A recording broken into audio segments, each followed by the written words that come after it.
Alvin analysis viewers, good morning. உங்களுக்கு இன்றைக்கு election பற்றின ரிவ்யூவை பேச வந்திருக்கிறேன். நான் ஜூன் 4ஆம் தேதி எலெக்ஷன் ரிசல்ட் வெளியாக இருக்குது. இந்த எலெக்ஷன் ரிசல்ட்டுக்கு அப்புறமா எந்த கட்சி ஆட்சியை பிடிக்கும் என்ற ஒரு பரபரப்பான சூழ்நிலை நாடு முழுவதும் நிலவி கொண்டிருக்கிறது. மீண்டும் பாரதிய ஜனதா கட்சி ஆட்சிக்கு வருமா அல்லது வெகுஜனத்தின் விருப்பப்படி ராகுல் காந்தி பிரதமர் ஆவாரா, காங்கிரஸ் கட்சியின் கூட்டணி ஆட்சி மத்தியிலே வருமா என்று பலர் ஆர்வத்துடன் எதிர்பார்த்து காத்து கொண்டிருக்கின்றனர். இப்படிப்பட்ட ஒரு சூழ்நிலையில் எப்போவுமே தன்னுடைய தனிப்பட்ட கருத்துக்களை கூறுபவர் திரு பிரசாந்த் கிஷோர் அவர்கள். இந்த ஐபேக் என்ற நிறுவனத்தின் மூலமாக அவர் சொல்லக்கூடிய அந்த கருத்துக்கள் எப்பொழுதுமே அதிக கவனம் பெறக்கூடிய ஒரு விஷயமாக இருக்கிறது. ஆனால் எப்பொழுதுமே சரியாக கணிப்பை தரக்கூடிய திரு பிரசாந்த் கிஷோர் அவர்களின் நிலைப்பாடு தற்போது பார்த்தீர்களானால் ஒரு சார்பாக இருப்பதை காண முடிகிறது. அதாவது அவர் இப்போது ரீசெண்டாக சொல்லிட்டு வர்றது, கிட்டத்தட்ட ஒரு வாரமாகவே அவர் சொல்லிட்டு வர்றது என்னன்னாக்கா, மீண்டும் பாரதிய ஜனதா கட்சியின் தலைமையிலான ஆட்சி தான் வரும். 2019 நான் சொன்ன அந்த கருத்து கணிப்பின்படியே தான் மீண்டும் பாரதிய ஜனதா கட்சியின் ஆட்சிக்கு வரும் அப்படின்னு சொல்லிட்டு அவர் சொல்லிட்டு இருக்காரு. அதாவது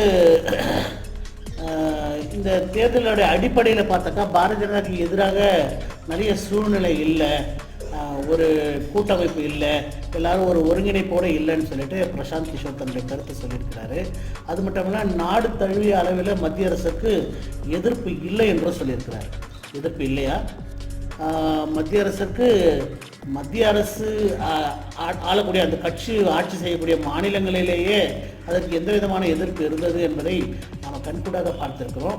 ஆனால் பிரசாந்த் கிஷோர் இன்னும் பாரதிய ஜனதாவிற்கு மத்திய அரசுக்கு எதிர்ப்பு இல்லை என்று அவர் தன்னுடைய கருத்தை பதிவு செய்திருக்கிறார். அது மட்டுமல்லாமல் ராகுல் காந்தி தான் அடுத்து பிரதமராக வர வேண்டும் என்று எந்த மக்களுமே சொல்லவில்லை, வெறும் காங்கிரஸ் கட்சிக்காரர்கள் மட்டும்தான் சொல்கிறார்கள் என்று பிரசாந்த் கிஷோர் சொல்லியிருக்கக்கூடிய அந்த கருத்தையும் இப்போ நம்ம பார்க்க முடியுது. மத்திய அரசுக்கு எதிரான அதிருப்தி அலையில் காங்கிரஸுக்கு ஆதரவான, ராகுல் காந்திக்கு ஆதரவான அலையும் நாட்டில் இல்லை. அதனால் ராகுல் காந்தி ஆட்சிக்கு வரும் வாய்ப்பு இருக்கா அப்படின்னு சொல்லிட்டு கேள்வியும் அவர் எழுப்பியிருக்கிறார். அது மட்டும் இல்லாமல் கண்டிப்பாக பிஜேபி தான் ஆட்சிக்கு வரும் என்று அவர் அறுதிப்பட உறுதியாக கூறியிருக்கிறார். இது நமக்கு என்ன ஒரு சந்தேகத்தை ஏற்படுத்துகிறது என்றால், பிரசாந்த் கிஷோர் காங்கிரஸ் கட்சி தனக்கு உரிய முக்கியத்துவத்தை தரலன்ற கோபத்தில் அப்படி பேசுகிறாரா, இல்லை ஏற்கனவே பழைய எஜமானரான நம்ம இவருக்கு மோடிக்கு ஆதரவாக இதை நடந்துக்கணும்னு சொல்லிட்டு அவர் பேசுகிறாரா அப்படிங்கிறது நமக்கு தெரியல. சரி, இது ஒரு புறம் இருந்தாலும் அமெரிக்கா ஆய்வாளர் ஒருத்தர், அவர் பேர் இயன் பிரம்மர். இந்த இயன் பிரம்மர் என்ன சொல்லியிருக்கிறார் அப்படின்னு நம்ம பார்த்தோம்னாக்கா, பாஜக மத்திய ஆட்சியில் 305 இடங்களை நிச்சயமாக பெறும் சொல்லிட்டு அவர் கண்டிப்பாக அதை சொல்லியிருக்கிறாரு. இவர் ஒரு என்னன்னு பார்த்தீங்கன்னா, ரிஸ்க் மற்றும் ரிசர்ச் கன்சல்டிங் அப்படின்ற ஒரு நிறுவனத்தோட யுரேஷியா குழுமத்துடைய தலைவர், நிறுவனர். இவர் உலகளாவிய அரசியல் கண்ணோட்டத்தில் பல விஷயங்களை இவர் எப்பவுமே பேசக்கூடியவர். இவரும் பொது தளத்தில், இந்த இந்தியாவில் நடக்கக்கூடிய இந்த பொது தேர்தலை பற்றி பொது தளத்தில் அவர் தன்னுடைய கருத்துக்களை சொல்லியிருக்கிறார். அதாவது பாஜக சுமார் 305 இடங்களை பெறும் என்று அவர் தன்னுடைய கருத்துக்களை சொல்லியிருக்கிறார். அது மட்டும் இல்லாமல் 305ன்றதில் ஒரு 10 தொகுதிகள் முன்ன பின்ன கூட ஆகலாம், 290, 95, 85 அந்த மாதிரி சூழ்நிலை கூட வரலாம். ஆனால் மீண்டும் பாஜக ஆட்சி தான் வரும்னு சொல்லிட்டு இவரும் சொல்லியிருக்கிறாரு.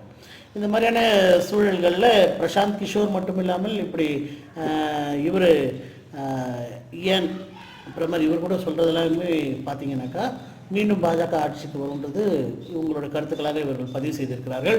இவர்கள் இப்படி பதிவு செய்திருந்தாலும், ஆனால் உண்மையான மக்கள் நிலவரம், அதாவது உண்மையான நாட்டில் இருக்கக்கூடிய நிலவரம் பார்த்தீங்கன்னாக்கா, பாஜகவுக்கு எதிர்ப்பான மனநிலை தான் பரவலாக இருக்கிறது. அது ஊபியில் இருக்கட்டும், அது மத்திய பிரதேசத்தில் இருக்கட்டும், அது மட்டும் இல்லாமல் ராஜஸ்தான், எங்கே பார்த்தாலும் பாஜகவுக்கு எதிர்ப்பான அலை இருப்பதை நாம் கண்கூடாக பார்க்க முடிகிறது. சரி, இது பற்றின ரிவ்யூஸை நாம் அனுதினமும் இனி பார்ப்போம்.